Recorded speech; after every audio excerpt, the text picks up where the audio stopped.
Thanks for tuning in to the Spread Your Wingspan podcast. I'm Sarah. And I'm Jenny. And we're your hosts, two friends who immediately bonded over our secret smut addictions. So join us as we journey together through our favorite romance and fantasy stories and discuss all things kinks, female pleasure, taboos, and more. Make sure to check out the show notes for any spoiler alerts and content warnings. We're happy you're here. Let's get to today's pod. Hi, Jenny. Hi, Sarah. You literally just finished this book. 10 minutes before your arrival. This was, I felt like I was back in college and my professor was like, get your paper in on time. I mean, you have a good professor voice, but you're not going to force me to do anything by a deadline. If you have been my student, watch out. All of my former students out there. Jenny, Lindsay. They know. I had a very intense, my professor. You can check it out sometime. Nice. Oh, I am totally going to check this out. It's like extremely hard grader. Hate her. No, some people are nice. I know you were a hard grader just because you wanted them to really learn. Yeah. You wanted them to get the most out of it. Yeah. Well, I wanted them to have an easy-ish time writing essays for the rest of their college career. So for that reason, I was very hard on them. Yes. Teaching them how to write essays. Yes. Thank you, Mrs. Thompson, my high school English teacher. It's true. If there's one hard English teacher you have, and everybody's got one, you can look back and be like, that was probably one of my best teachers. Mrs. Thompson. She was great. That's how it be sometimes. Yeah. Today we are here to talk about the 5th book in the Blood and Ash series, A Soul of Ash and Blood. I'm just calling them books 1, 2, 3, 4, and 5 at this point. I saw on Reddit, because we know I do that. I was perusing that there's like rumors that the last book is being split into 2, sort of confirmed. And apparently some people think that the last book is going to be called A Throne of Blood and Ash. And everybody on Reddit was like, I cannot fucking deal. Because the next one's called The Primal of Blood and Bone. Like all of the fucking... And then the Flesh and Fire series, it's like A Shadow in the Ember. Like, I know. It's... Born of Blood and Ash, I think, is in the Flesh and Fire series. Like, it's so confusing. And everyone's, like, getting their panties twisted on Reddit. Guys, I will make you a diagram for the website to keep track of what goes where. Book 5. But what did you say the next book is book 6 is going to be called? The Primal of Blood and Bone. But that makes sense. That's Poppy's title. The last minute of this book. Yeah. Correct. Yes. So this one's kind of unique. This one is, as we've maybe talked about a little bit before, primarily a retelling of book 1 from Casteel's point of view, but interspersed throughout this book are also things happening in the present moment in the timeline that are pretty crucial plot-wise. So you've asked before, like, when to read this book, and I was like, you definitely have to wait till after book 4. And I feel like you understand why now. Yes, but you also, I think, in your trying to prepare me for how the series unfolded, you're like, but book 5's easy. It's just a retelling of book 1. And I'm like, okay, well, but do we read it as book 5? Because then you are also priming me for the prequel series. So I'm very glad that you steered me in the right order. It all came together. Yeah. As long as you know where we're headed. Yes. Yeah, that's why when people do the interspersed, the mixed reading between the prequel series, I feel like I would get so confused bouncing back and forth. Maybe I've never read it that way, so I can't say for sure. Yeah, fair. Okay, content warnings for this one. Mentions of self-harm, physical and sexual abuse, which is, again, mentioned but not shown, and blood drinking. Pretty standard for the series. Correct. Once you get there. The self-harm is new information. Fair. I was referring specifically to the blood drinking. The blood drinking. Yeah. All right, summary. I only summarized really the present timeline. That's fair. We did book 1 already. We did. Guys. Yeah. Okay. In the present timeline, Poppy and Co. are recovering after their confrontation with Isbeth. Nectus has joined them to free Poppy's father, Iris, and everyone else is working to round up the Ascended and Revenants who fled after the battle at the last book's end. While they're freeing Iris, Casteel and Kieran note that Poppy isn't looking well. Nectus informs them that Poppy is about to go into stasis, a part of her ascension that she has avoided thus far. Poppy loses consciousness, and Nectus warns Casteel that there is a small chance she will lose her memory upon waking. He suggests that Casteel talk to Poppy while she sleeps, just as Nyktos did when Sara went into stasis. Casteel decides to recount to Poppy his experience of the beginning of their relationship, starting just prior to their encounter at the Red Pearl. As he gets to the end of his story, he and a still sleeping Poppy are attacked by a revenant who tries to disable Poppy with the bone of an ancient. Casteel is stabbed with the same weapon, which prevents him from being able to speak or move his body. As the Revenant sings the creepy "Pick It and Watch It Bleed" song, he croons that Colas has been waiting so long to have what is, quote, his, meaning Poppy. That snaps something in Casteel, and he shifts into a cave cat to defend Poppy. Kieran rushes in to help after Kaz dispatches the Revenant, and together they turn towards Poppy as she begins to finally awake. I mean, for a book that lacked a lot of, action for me because it was a retelling, this was like the most exciting last 15 minutes of listening that I've had. Like, what is happening? Yeah. And I feel like it's, the end of all of her books is kind of like crash bang, so much happening. And then you're like, whoa, what did I just get thrown into? And I feel like this one that's happening, but it's a little, because it's a smaller moment, it's kind of easier to follow. Yeah. So it makes it pretty exciting and nice. Yeah. Casteel turning into the cave cat. I was going like, wait, what is how I literally rewound it because I was like, did they just say that he turned into a cave cat? Yeah. Yeah. But I was confused for a hot minute, but then, he and Kieran talking about it after Casteel changes back to his normal form, that because the three of them are now connected, he picked up on some primal power from Poppy. There's so many theories about that. It's so crazy. But then he also got some changing exactly stuff.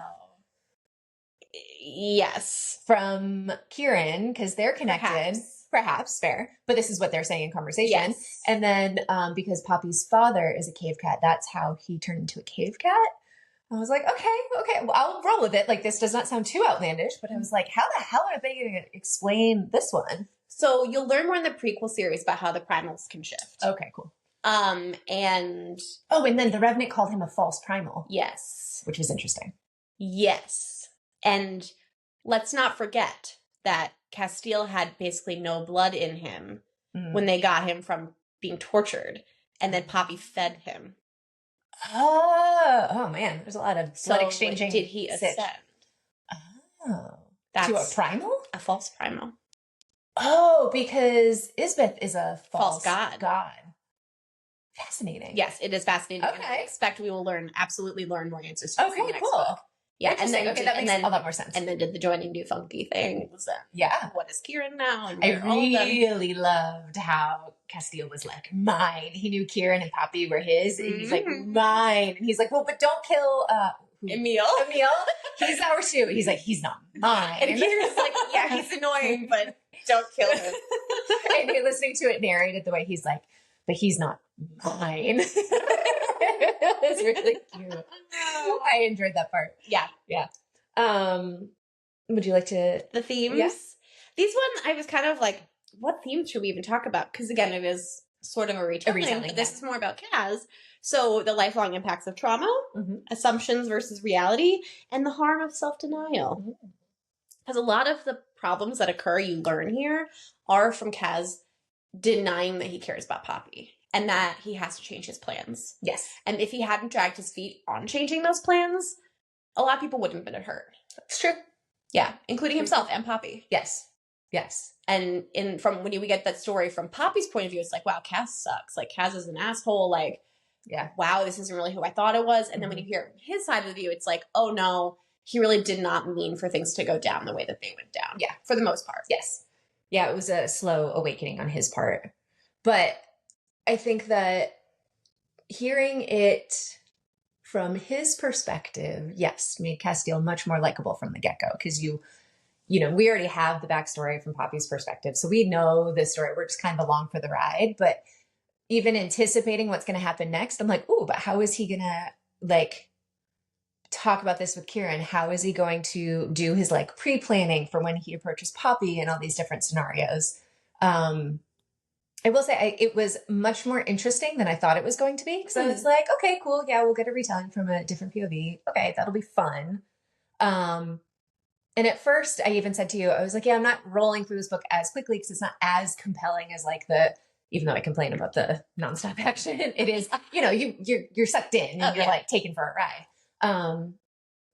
But I liked his internal reckoning of things, and you get his relationship with Kieran, and you get his relationship with his people and his Wolven. With leadership. And also really affirming how he doesn't want to be king.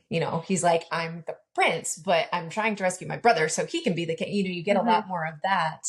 I mean, he is riddled with self-hatred, with total doubt and denial. Yeah. I mean, he's in so much denial about the reality of his life, and everyone's trying to gently say that to him, Kieran especially. And he's really just like, nope, can't accept it, can't hear it. Yeah. And again, that's kind of what leads to the problems that occur. And I also think, reading this, I was like, yeah, this book feels, again, so much more well-written to me than some of the previous ones. And a lot of people agree, again, Flesh and Fire, I feel like is a lot better written than Blood and Ash, and we'll get there. But this kind of hints to that. And I think it's because there's less dialogue and there's more inner reflection. Fair. And I think she just, again, I think the dialogue kind of drags the series down a little bit. And because she is a good writer when she's writing these kind of like, they're such well fleshed out characters. Yes. And that occurs inside their own heads, right? Yeah. So I have a question for you, because one thing I thought in reading this, and I am not a writer, you are a writer. Yeah. And so you obviously are going to approach crafting a story in particular ways. So as I was reading this, I was like, how did she come up with the idea to do this? Because we do have the present day things sprinkled in, Poppy has to go into stasis. So like Poppy's sleeping. What's everybody going to do? And then Casteel is essentially just like telling Poppy all the backstory while she's sleeping, which I thought was really sweet. But my curiosity is, it sounds like to me that this book came out of whatever exploration she had to do for character and plot for the first book.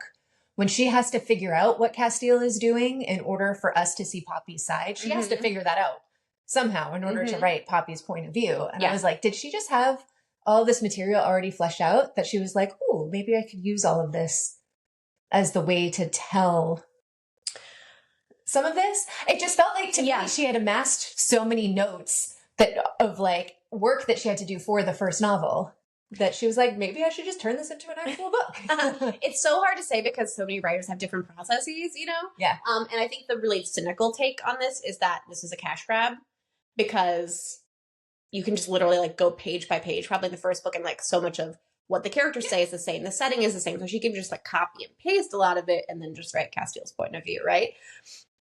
First of all, if that's true, get your money, girl. Yeah. I have no problem with it. More books in the world? I love it. Great. More time with our favorite characters? Sold. Love it. Like, do it for all the books. I don't fucking care. Like, yeah, I'll read them. Yeah. But, so again, for some people, I think, like, they're so meticulous. I've heard lore that Sarah J. Maas keeps a lot in her head. Yes. She said that in interviews. Yeah. Versus, I think Rebecca Yarros has said she has, like, documents and documents and documents and like storyboards upon storyboards. Yeah. And so who's to say how much of this had been pre-written and how much was in her brain? Yeah. I will say, as somebody who's writing a story about two characters primarily from both of their points of view, a lot of what's important to me in what I'm writing is how little these characters understand themselves. And I know them better than they know themselves as their creator. And so there is a lot that they will maybe come to realize as the story goes on that informs their choices and the things that they do and say early on, but they don't totally realize that yet. And I feel like that's kind of the vibe I get from this book, is that this is kind of like information or vibes she had, but I don't know that she would have had it fleshed out until she went to go do it. Does that make sense? Yeah. Because I think she was like, oh, Casteel is going to seem horrible, but he's not actually. But maybe she didn't like have that fully like plotted out in terms of how it comes across in this book. Yeah. Because it just seems like the way that this book unfolds, it is very well written. I will say, I think this is actually one of the most well written out of the I concur. 5. Yeah. That it feels a little more like she really knows in her bones Casteel. Yes. Yeah. Yeah. And I think she'd been like wanting to have his inner thoughts displayed more. Because you got that in book 4 as well. It's finally his point of view comes out, and it's like, I think she'd been really wanting to do more of Casteel's experience. Man, I would love a Kieran point of view. I really, wouldn't that be lovely? That would be awesome, actually, to get more of like the history of the Wolven and the what it feels like to be a Wolven. Yeah. And I love in this book too the further information about kind of the throuple of it all. Yeah. And again, some people who are really cynical were like saying she did this to kind of show there is backstory so that it didn't come out of nowhere and that it was kind of her like rewriting the past or whatever. Which again, as a writer, is your prerogative. Like, you can do that. Yeah, just because she hasn't told us yet doesn't mean it hasn't been thought of. But I thought that was just like so well done in terms of showing the prior kind of like fuzzy boundary with Casteel and Kieran in terms of their relationship. Yeah, and deep love for each other and shared history. And the way that Kieran is from the beginning, like, intrigued by Poppy. Yeah. And Casteel notices and is like, dope. Like, he's already at one point he says something about like one of the other guards might go warm up Poppy or something, and Casteel's like, well, Kieran's the only one who could do that besides me. Like, already being like, there's room for you here too. Yeah. Which obviously I love. Yeah. Stand in the throuple. What did you think about the scene with Kieran fucking that lady? Oh, that was so fun. Yeah. And then Kieran's like cleaning himself up. He's like, well, you're the one sitting there with a heart. I'm not doing anything about it. And he like gets hard watching Kieran. Well, yeah. Not just the lady. I know. So it's like, yeah, there's obviously these guys be boning. Yeah. Yeah, he's like, you're the one sitting over here with the heart doing nothing about it. And Casteel's like, yeah, I know. I don't know what's wrong with me. Yeah, I'm just gonna work this out internally. Maybe not. You just met your heartmate, bro. That's why. Okay, so we've talked about your reaction. Do you have anything else to add? No. I did. I enjoyed, part of me wishes that we could get more of like a Resand book or like more Xaden POV. Like I do think I like this trend. Yes. It's fun. And you're right. Like as fans, give us more of our characters. Who's complaint? Like I just like it like unless what you learn somehow destroys your understanding of the story, because you're like, wow, I didn't know that they thought that way or what have you. Yeah. I can't see what harm there is in getting more. Yeah. And I feel like this is kind of, I'm just shades of, how we talked about how audiobooks have evolved and like what the audience is asking for, how the dramatized adaptations and, how maybe people are talking slower because we have more, quote unquote tape to go, you have unlimited tape. You're not, scunching words so much. I wonder if we are going to see more of this, because I do feel like we get a lot of just different POV chapters at least. And then like the whole Nesta book, like we didn't need to have a whole Nesta book, but I love that book. I think it's great. You know what? It just made me think of what the image popped into my head. What? Shakespeare's Theater in the Round. And it's kind of like, we want to watch the play from every single angle. House. Yeah. Yep. And it's like these stories, these worlds are now this like central thing we can pivot around through different characters. Yeah. And rather than like a straight line that we'd follow with one character. Yeah. Yeah. And I feel like that's kind of specific to sci-fi and fantasy. Totally. And I mean, it has always been part of the genre, but I think it's really, there's so much business to be had here right now. It's true. That publishers are entertaining this breadth in a way that maybe hadn't happened before. Yeah. That just made me think of when Frozen first came out. And to me, maybe I was just paying attention because of, I was around a lot of little kids at the time, but like the merch that you could buy around Frozen and then all the books, and they just kept creating different little vignettes of stories to tell about these characters. It's like this is kids, so obviously they're going to be kid stories, but like kids could not get enough of Frozen. Yeah. And then by the time Frozen 2 came out, whole other opportunity to do the same thing. I would love to look up how much Disney has made just on the Frozen franchise. Oh my God. Billions. So much. Billions. Yeah. Yeah. But they're like, now they own Star Wars, which is basically. It's true. That's so vast. There's like, you can watch one thing, you're like, how does this even relate to this other thing? Yeah. Are you a Star Wars fan? I am. Yeah. But not, probably like not the. I know. And like, it used to be a point of pride because everyone would be like, what do you mean you haven't watched Star Wars? And I'd be like, well, now I'm never watching it because you guys are being turds about it. But it's very male gatekeepy Star Wars. Totally. I just never watched it. And then Grant and I tried to watch the first one, like the original first one. Yeah. A New Hope. And I fell asleep. A New Hope is boring, but I love that one. The very first Star Wars movie that ever came out in like 1980, whatever. Yeah. I love that. I don't even know what it's called. A New Hope. A New Hope. It was not originally called that. It was retroactively called that. Originally, it was just Star Wars. Fair. Yeah. Because they were like, will there be another one? Is this going to crash and burn? Like, Anyways. Anywho. Okay. My reread reactions. We've talked already about the Casteel and Kieran backstory. I really enjoy how Kaz is so concerned that the consequences of taking Poppy earlier than planned are not, shifting my plans. It's, this girl's really like trying to push the boundaries to have freedom, to experience pleasure. I don't want her to perceive being kidnapped as punishment for that. That was really good. I loved that. Again, I find Casteel's a very feminist character. Yes. And these are the ways that gets demonstrated. Shown, not told. Yes. Right? He's like deeply concerned with protecting her experience of her sexuality, almost. Yeah, it's very Sean Bell. It is so Sean Bell. And he also really loves his honeydew. He does love his honeydew. He does love his Sean Bell.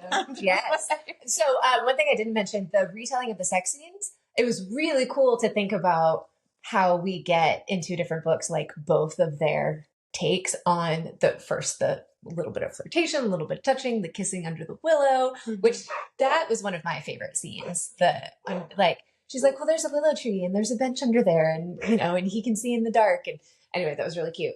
He's trying to hide his fangs from her. Yes. And so getting even though some of his behavior and choices are shady. Absolutely. He does care about her in his own way from the very beginning. Yes. Even though he's like, I am going to pretend to be a guard and I'm going to kidnap this maiden. I have this plan. As soon as he meets her and starts to get a sense of what her life is, you get a real, visceral, oh, wow, he actually really did start falling for her real quick. He empathizes with her before he does anything else. It's a good point. And that is what feels feminist to me. And that is what's so beautiful, I think. Because and you understand why. He talks more about his own experience of being assaulted, of being tortured, being held prisoner. Yep. And he's like, shit, this girl's going through the exact same thing as me. How could I not feel for this person and want to protect her? Totally. Even as I try also to stick to my previously hashed plan. Yeah. And it's his inability again to deviate. Kieran's kind of like, if we get Kieran's point of view on this, I feel like you'd be like, man, Casteel needs to instantly deviate from this plan because clearly this isn't going to go the way we thought it was. Totally. And Casteel's like, no, I can have both. I can have both. Yeah. And you can't. You can. Yeah. Which he eventually figures out. But yes. I love a he fell first story. And even though it kind of, from Poppy's point of view, you think this is her falling first. No. It's not. She definitely is falling for him too, but he fell first. Yeah. I love how we see Poppy through Casteel's eyes. Because in that first book, you really, I think, experience her immaturity, her insecurity, her self-doubt, like how young she is. But from Casteel's point of view, you're like, wow, this is a really self-possessed, mature, amazing woman. Yeah. And on the one hand, I think that could be complicated of men tend to view women as older than they are, forget that young girls are girls. But in this case, I think it's more like Poppy's really not seeing herself clearly, and Kaz is seeing more how she actually is. I just think that's so great. Yeah. I enjoy how she peppered in evidence of how Poppy is a primal, again, because all of this stuff is stuff that already happened. Yes. But because we're not seeing it from Poppy's point of view, Kaz is seeing her effect on others, and it's like she has so much power that people are in awe of. Yeah. And she just has this effect on others. Yes, when she's walking down the hall and people just stop. When we hear it from Poppy's point of view, she's like, oh, I'm the maid. I'm veiled, and everybody's so standoffish. Yes. Which is how I got that. They're like, oh, the maiden's passing. Just let her pass and then we'll go about our day. But no, they really are just wow. There's a fucking primal walking by. That's, yes, there's some instinctual, yes. I just think that's again, wow. How well written is this? The scene where he drinks her blood after she runs into the forest, and he's like, well, that's when he learns that she's Atlantean, because he's like, what is happening? Yeah. Because he would never be like, oh, she's a god. Why would he come to that conclusion? No. But no, we don't even come to that conclusion until 12 more things happen. And even then, it's not correct. Yeah. So the one thing that I do think kind of goes downhill in terms of Casteel's character arc is his ripping at heartness, his violence, and how he's kind of a loose cannon. Yeah. And I when you get it again in this book, I'm I miss that. It's just that's so not present in books 4 and even really book 3. And I'm hoping we get a little bit more of that again going forward, because I just really enjoy that. When he stakes people to the wall as punishment. Yes. That was because he's just kind of I enjoy that he's not this quote unquote good guy. Yeah.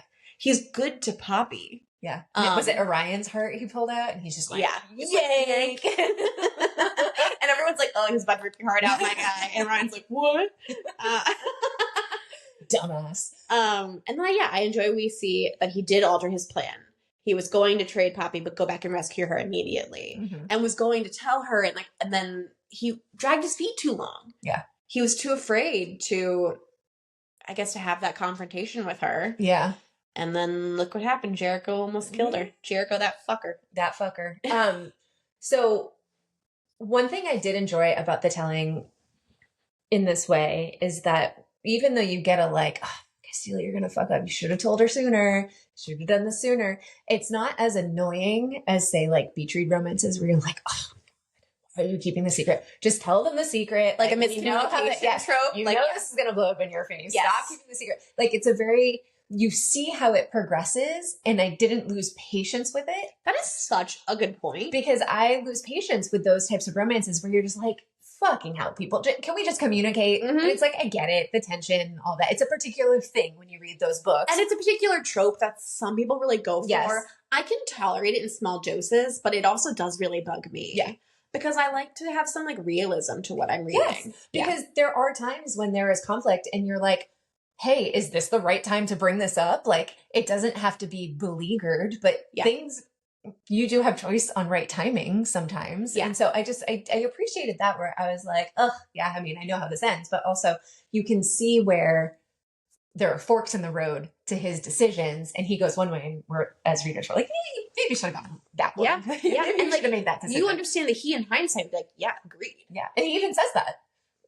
Yeah, when he's in his present tense recounting. And again, he has Kieran's counsel. Kieran kind of being like, my guy, are you sure about this? Yeah. He's constantly checking in with him. And the way Kieran is also protecting Poppy, because from his point of view, he's like, is Casteel, who says he doesn't care about Poppy, but is clearly being sexual with this girl, he's really going to fuck with her. He's really going to break her heart. He says that. He's like, you can't do that to her.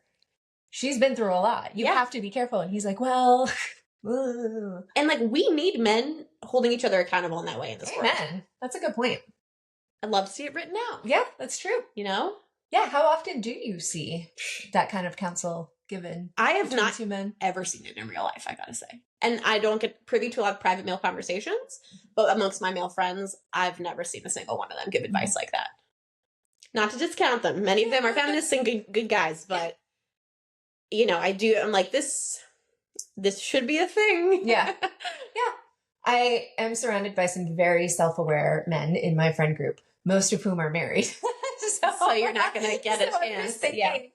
I don't know, but the way that the men in my friend group take care of each other is really lovely and wonderful. And it's really beautiful to see. Yeah. But yeah, not in this particular way. Yeah. Possibly. Yeah. Yeah. It's pretty unique. And it just is, again, I really enjoy that she takes the time to explore that. Yeah. Yeah. Especially in a fantasy story. We don't get a lot of that very often. We get a lot of heteronormativity. We get a lot of the delicacies of a relationship between a man and a woman. We don't often get a lot of that with men just been together. Unless it's a queer romance. But that's not what this is necessarily. We got that in A Marvelous Light, but that was a very beautiful, soft, romantic queer romance between two men. So that was a really beautiful, soft romance. It was. Yeah. I think that was a really special book. I'm glad we read it. Yeah, same. Yeah. I'm just thinking, I'm racking my brain. I don't think I have read any epic fantasy series, meaning multiple books, rich world, with two male protagonist lovers, like a Court of Thorns and Roses with two men as the romantic leads. We should see if there are any. I think there's Carry On by Rainbow Rowell, which is YA, and is, as far as I understand, based on fanfic that one of her characters writes in a different book, which is fucking delightful. Nice. But I think that might just be one book. I don't know if there are multiples of that book. Yeah, give us the two dudes ACOTAR. Somebody. And please give us the sapphic one as well. So I feel like there's more sapphic. I agree that there is representation in fantasy than there is two male lovers. And that honestly goes back to, again, Carmilla. is sapphic as fuck. Yeah. Yeah, that's a lesbian vampire. Yeah. And all the men are terrified of her. Love it. And then Dracula has queerness, like, that's a queer sexual thing going on in Dracula as well, but there's also him being a sexual predator to women as well. And women's promiscuity being their downfall. Oh my God. Yada, yada, yada. Those sluts had it coming. That's basically the vibe. I love, what did I just watch? I just watched something British where the word slag that they use. I love that word. Yeah. And I'm talking about like the feminist reclaiming of words like slut and slag and hoe. Like, I love them all. Yeah. I love Britishisms. Yeah. But we should explore this more. We should. Would love to read something like that. Totally. Again, a marvelous, like, is it just because it's not so as expansive and like fantasy driven? Well, Also, like, it changes couples. yes. Yeah. Same universe, but like each book was a focus on a different couple. Yeah. A different queer couple, which is great. Yeah. Curious. Yeah. We'll do some research. Yeah. Because I can think of a bunch of ones where there's a queer couple involved, but they're not the main characters. Like, where are the two princes that get married and unite their kingdoms and fight the dragons and the whatevers? Right, because we have that in contemporary romance. Right. I mean, I'm sure it's being written by somewhere. Oh yeah. By someone. And it definitely exists in fanfic. Totally. Yeah. Everything exists in fanfic. Gotta love fanfic. Mm-hmm. We should do some fanfic. Yeah. Love to. It's our podcast. We can do whatever we want. Well, should we talk about our spice rating and book reading? Yes. Spice rating. This one was pretty tame. It is. It's like, it's Casteel and Poppy falling in love. Like, the sex is hot, but it's tame as fuck. Yeah, I mean, she's a virgin for the sex. So, and he's very aware of that. And the blood drinking is like introduced. So, I mean, same as you already experienced it though. Yeah. Like, it's not anything new. The only new sex scene is the one of Kieran fucking that nice lady. Which was very short.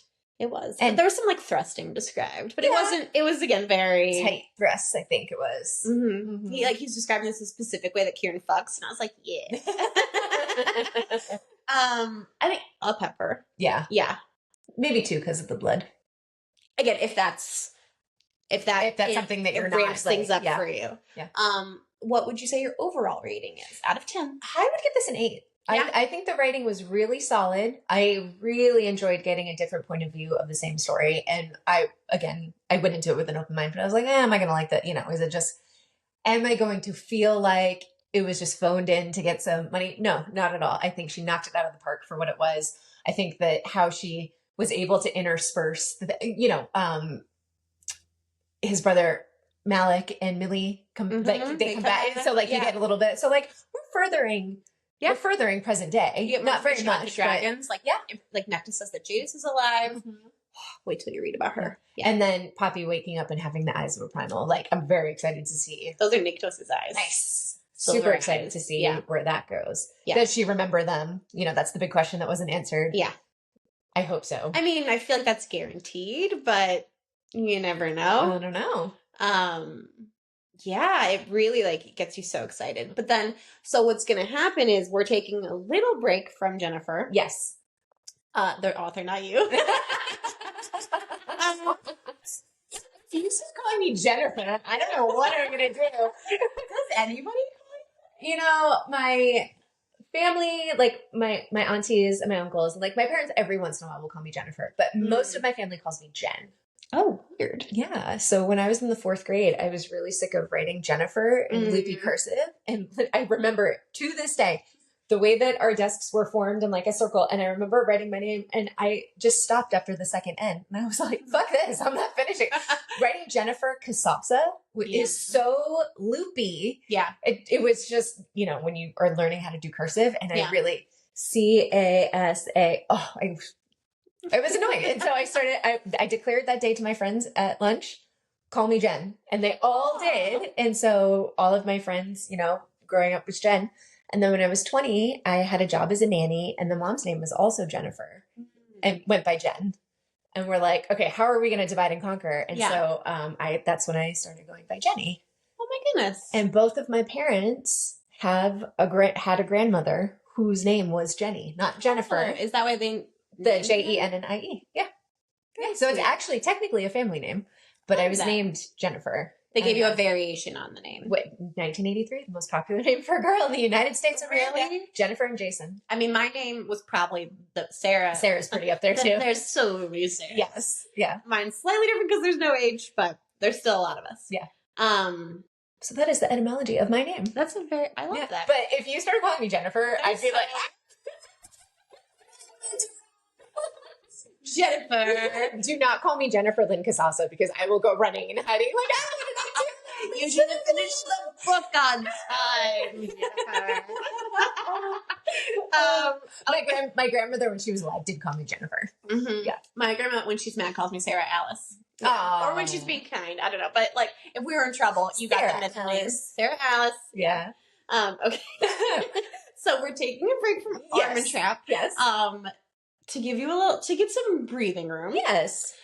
And also because, again, I've said to you many times and you've chuckled at this, but, like, I hold the prequel series so preciously. Like, it is one of my favorite series I've ever read.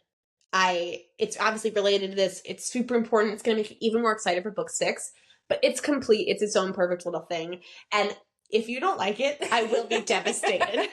So, code for Sarah doesn't want to oversaturate Jenny. Yes. So that she has any preconceived notions or... I want you to be fresh. I want you to be excited. Yeah. I don't want you to be like dragging your heels like, oh, I have to read more of this. You know, I want you to be like, let's do it. For sure. And that is sometimes the risk of binging series. You know, Sarah consumed this did you read the first one right when it was published? No. This was I discovered after ACOTAR. Okay. Yeah. Because I was like, what's next? Let's keep reading. Yeah. I don't have a baby. Yeah. There you go. So next we have decided we are going to read Unhinged by Vera Valentine. I looked it up. I think Unhinged by Vera Valentine. Yes. The doorknob book. The sentient door shifter romance. I'm actually pretty excited about this. Me too. So we're going to do that. Neither of us have read it. And then I think, are we going with my idea? So yeah. Current discussion, current events. We're going to read the book Monster: A Fan's Dilemma, which I have actually already read. But when I read it last year, I had mentioned to Sarah, the premise of the book is exploring the question of once you learn that an artist that you love has done really shitty things, are you still allowed to be a fan of their work? Or how do you remain? Or how do you remain? Yeah. You know, is it okay? Do you have to give up, interacting with their work? So this book, it's a quick little nonfiction book that I thought was just really well written. And the author specifically was a fan of Roman Polanski. And so that's her exploration of like knowing what he did. Mm-hmm. And yeah. Yeah. And you brought this up because we have many times in this podcast mentioned J.K. Rowling. Mm-hmm. And who I hope that we make it clear every time we mention her how much of a horrible person we believe that she is. Yes. And we are not trying to promote her or her works in any way. But so much of my backstory as a fantasy reader is informed by her. Yeah. And I met the woman. I don't know if we've ever talked about this. No. Yeah, I met her when the third book had just come out. She was doing like events at bookstores. So we were in high school. No, I was little. You were little? I was little. Oh yeah, you are. Tad younger than I me. was, I think, maybe in 5th grade. Okay, that makes sense. And I waited in line in the snow outside of my bookstore for 3 hours. Starbucks gave us hot chocolate, which was very nice. It was right next door. And we got into my teeth were chattering. And she told me that I looked like Hermione. Made my life. Wow. She told me that she had meant so much to her that we waited. She was so happy to meet us. She was so kind. She signed the book and it was like, I have the signed book still and it was like the most cherished memory. I like cherished book. And it is very hard to see. And I'm not even one of her beautiful readers who then is like, hey, I'm trans, or, these specific people that are being attacked by her. Yes. To be like this, I experienced you being so kind to your tiny young fans who waited in the snow to see you. And now you are smoking a cigar on your mega yacht after spending, close to $100,000 literally trying to basically kill, to take the rights away from in a way that will threaten and endanger them. A huge, not a huge, like a minority population, but a large amount of people. And a very important population, not one that should be erased or... Correct. Yes. And it's like, how did you become such a mega villain? Yeah. Which I think is a super fascinating thing to look at. Yeah. You know, a lot of what we're experiencing in the United States right now are these outsized egos that have just gotten more money than God, that These then billionaires. think Yeah. that they can legislate other people's existence. And so, Yeah. I just think that it's a really timely conversation. And, you know, Neil Gaiman, this is also another one that is just devastating. He writes about sexual assault. The whole thing. Like so much, it's in so many of his works. And then I was reading about it and I was like shaking. And I was actually getting really triggered. And Tyler's kind of like, what's going on? He's like, saw me on my phone. Yeah. And I was like, I can't, I want to keep reading about this, but like, I can't, like, it's so upsetting. Yeah. And so I think these conversations and just how we are affected as fans, having lived our own experience, whatever that may be, you know, we all have different stories, but then, you know, with access to the internet and celebrity culture and people, you know, survivors coming forward, and bless them, and oh my God. Being vocal. I'm really, though I don't think it's going to be an easy conversation and I don't think we're going to have any answers. I think it's an important conversation to have. I think it's a conversation, or I would at least hope it's a thought experiment that anybody who consumes this kind of content and media would go through. Yes. And so I enjoy that we'll have the opportunity to kind of in real time talk through that ourselves and maybe help other people think about this as well. That we don't just kind of just like blindly continue to buy into something, but that we also can kind of reckon with ourselves, like what feels right to me. Yeah. What are the choices that we are allowed to make? What are the choices that we can feel comfortable making? And what are the ones that maybe, like, what is our line? My query, which I'm interested to see if this changes after I read the book, but is like, I think, what kind of effect do I have on the world by my participation in this? Is it just truly passive and it only affects me? Or is there some kind of way that my actions do affect others in this case? You know, and that to me seems to be like where I would at least draw the line myself. Yeah. Yeah. Great. So, I mean, we just had a little mini conversation, but I look forward to having a bigger conversation after we read the book. After I read it again, you read it for the first time. Yeah. Yeah. So that's where we're headed. Huzzah. And you know, like, again, like, hopefully not, but who knows, one day, maybe we'll find out horrible information about one of the authors we're praising right now. Right? So, again, I think it is very related to what we talk about. So I'm excited you brought it up. Yeah. And again, heaven forbid. Let's hope not. Yeah. Hope not. Hope not. But, you know, the interwebs gives us a lot of information. On the whole, I feel like it is mostly male artists, with some exceptions a la J.K. Rowling. But, you never know. You never know. So, again, we're going to take a little break. We will be back with the Flesh and Fire series at some point, and I can't wait. I'm so excited. Our summer is set, friends. Yes. And I also heard that potentially the book is being delayed till September. Well, that would work really well for our timeline. Everybody else is like, and I was like, and we were like, we're never going to be able to finish the prequel series before June. And then I'm going to have such a hard time not reading the book knowing it's out there. Yeah. Well, if it's delayed, it would be really fun to read it real time. Together. Absolutely. You know? Yeah. Yes. Okie dokie. Thanks for being with us, friends. Thanks for listening. Bye. Bye. Thanks for listening to this episode of the Spread Your Wingspan podcast. We would love to hear what you think about our topics today. Be sure to connect with us on Instagram and subscribe to our YouTube channel. You can find us on both with the handle @SpreadYourWingspan, and all of the links and more fun stuff are found on our website, spreadyourwingspan.com. And if you have a book or author you want us to check out, send us an email at hello@spreadyourwingspan.com to tell us. We hope you tune into the next episode.